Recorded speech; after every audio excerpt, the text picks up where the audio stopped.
Very few people actually realize how much work it is to get a book out into the world. After all, there are big publishing companies with entire departments whose job it is to get a book out.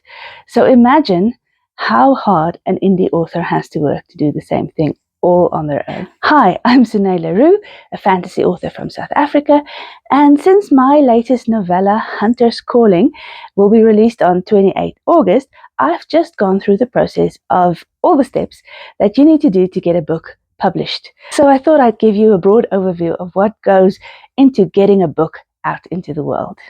Number 1, write and self-edit the book. So obviously, before you can have a book to publish, you need to have written a book. And depending on how fast you write, this can take anything from weeks to months to years. And it's not just getting pen to paper, there's the entire brainstorming process, there's the writing of the first draft, and then the self-editing when you go over your first draft again and you polish it until it shines like a diamond. And you're never really done with polishing it. You'll always want to change something, but at some point you need to say, this is good enough. Number 2, get outside feedback. So every writer should have at least, well, in my opinion, should at least have another set of eyes on their stories, because you're so close to it, you don't see what's wrong with it. It can be anything from a typo to a huge gaping plot hole that can change the entire arc of your story once you realize it's there. So it's very important that you get feedback. That can be from an editor, from a proofreader, from beta readers, however you feel comfortable doing it and however much money your budget allows for it. And then once you get that secondary opinion, that feedback, you're going to have to edit it again. You're going to have to work on what they said is wrong with it. Obviously, you decide if you agree with them or not. But yeah, you end up editing a lot, and you go through the process again and again and again until, there's blood streaming from your eyes and words stop making sense. But then finally, you have a finished product. Number 3, write a blurb and front and back matter. So if you thought you were done writing once you're done with the story and you've done all your edits, then no, you were wrong. You still have to write a blurb for your book. So for those of you who don't know, the blurb is the text on the back of the book or the sales page on Amazon that sells the book. And I've said before, it's very difficult to condense like a 400-page book into 200 words. So your blurb needs to sell the book, entice the reader, and that's a whole different skill set. And that's not all you still have to write. You have to think about what goes into your back matter and your front matter, stuff like copyright, the copyright page, the acknowledgements, author's notes, any writing at the back of the book that you feel needs to go in there, that still needs to be written. Number 4, get ISBNs. So this is an optional step, and it depends on how you publish. But for those of you who don't know, the ISBN is the numbered barcode on the back of the book, and it's a unique identifier that gives out the publishing information about your book, like the country it was published in and who the publisher is and the format of the book. So if you're only going to publish on Amazon, you don't need one. You can get away with the ASIN number that they give you for free. But if you want to publish wider than Amazon, then you will need an ISBN. So most countries, you have to buy one from an ISBN company. In South Africa, we're lucky. We can apply for a free one in exchange for a copy of our books.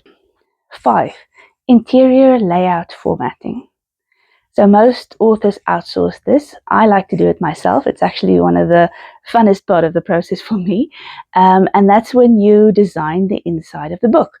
So for ebooks, I do it in Scrivener, and for paperback and hardcover, I use Affinity Publisher. You can use a software called Vellum that does all of it at once for you, but it's only available for Mac, so not on Windows.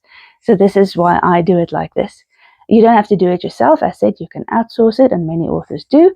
But for me, it's a lot of fun. Number 6, design a cover. Another thing that most authors outsource, and they should, because you can spot a homemade cover a mile away. And I used to have my covers designed by a cover designer, but she wasn't available for my my third book, so I started out doing it myself.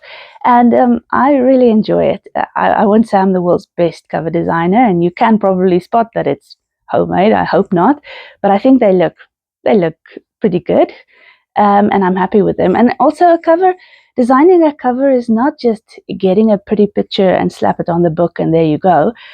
The pretty picture is important, but it's things like font design, and if you're doing physical copies of books, you have to think about trim and bleed and spine and the barcode placement and all of that. So it is quite technical, and if you're not into that kind of technical details, then you should really outsource it. Number 7, pre-orders and publishing admin. I usually give my books a 2-week pre-order period, and that's also optional, but I like to do it just to get all my ducks in a row. At this point, this is where you upload your files, like the interior of your book and your cover. You upload it to Amazon, onto the KDP dashboard, and then you do a lot of other admin, like filling in the metadata, choosing categories in which your book will be displayed, and keywords, which are the search terms that readers search for when they're looking for a new book. And you decide on the pricing by country.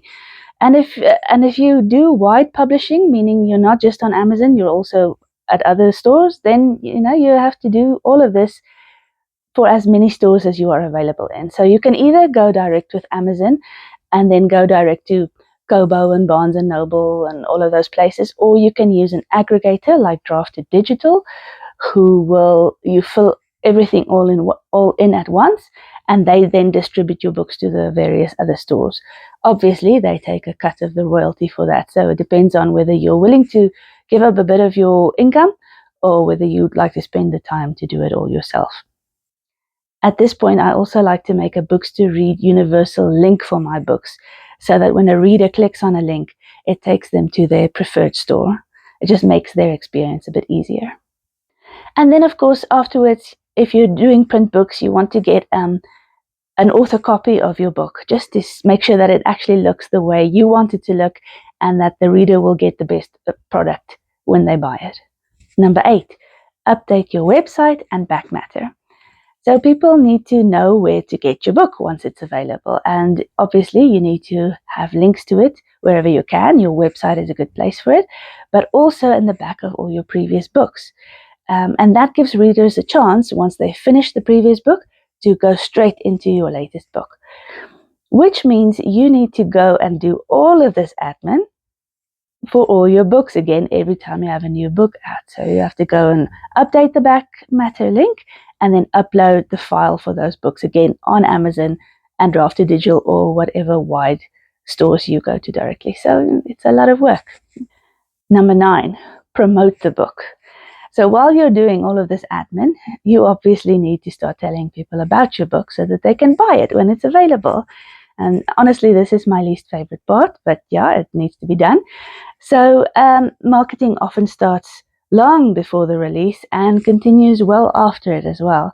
And this is the time when you do things like social media graphics, and you create TikTok videos, and you tell your newsletter about it, and you send out advanced reader copies to readers and reviewers. You appear on podcasts, and you go on blog tours, and you do ads if you're that type of person. You need to do this, because if nobody knows about your book, then nobody will buy it. Number 10, release and recover. So yay, finally it's release day. Your book is out there. People are hopefully buying it. The money is rolling in. Let's hope. And yeah, you finally have time to recover from all of that, but not too long, because now it's time to start the next book and restart the whole cycle again from the beginning. A writer's job never ends. So I hope that's given you some insight into all the balls an indie publisher has to juggle. I hope you think about that the next time you read a book and appreciate how much time and effort went into the creation of it. My next book, Hunter's Calling, is coming out on 28th August. It's a prequel novella, and it tells the origin story of one of the antagonists of my Mythical Menagerie series. If you enjoy myth colliding with the everyday world, I hope you'll check it out. I'll have it linked below. And if you enjoyed this video and found it interesting, I hope you'll like and subscribe. Ring that bell so you don't miss any new episodes. I post on Fridays. And thank you for watching. See you next time.